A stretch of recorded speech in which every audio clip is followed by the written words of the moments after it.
America! Tom Hand here of the Americana Corner. Today we're discussing issues in the American Northern Army. In the 8 weeks since capturing Fort Ticonderoga, British General John Burgoyne had seen his army go from being invincible to facing starvation and defeat. With General William Howe sailing his army to Philadelphia, the multi-pronged British advance to split New England from the rest of the colonies was down to just Burgoyne's dwindling army at Fort Edward, about 50 miles north of Albany.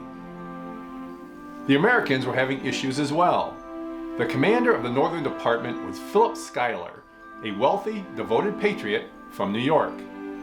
Schuyler was strongly disliked by New Englanders in Congress, who resented having a New Yorker directing their regiments. The loss of Fort Ticonderoga was a perfect excuse to remove him from command.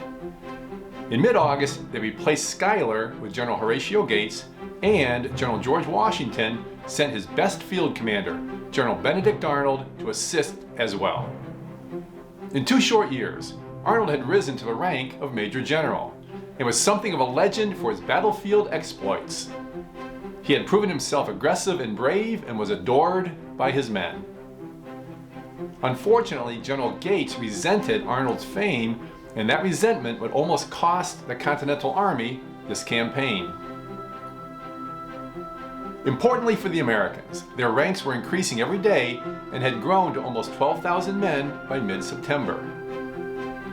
General Arnold positioned the American army on Bemis Heights, high ground adjacent to the Hudson River, which dominated the only road to Albany.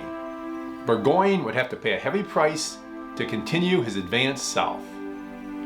Next week, we will discuss the Battles of Saratoga. Until next time, may your love of country lead you.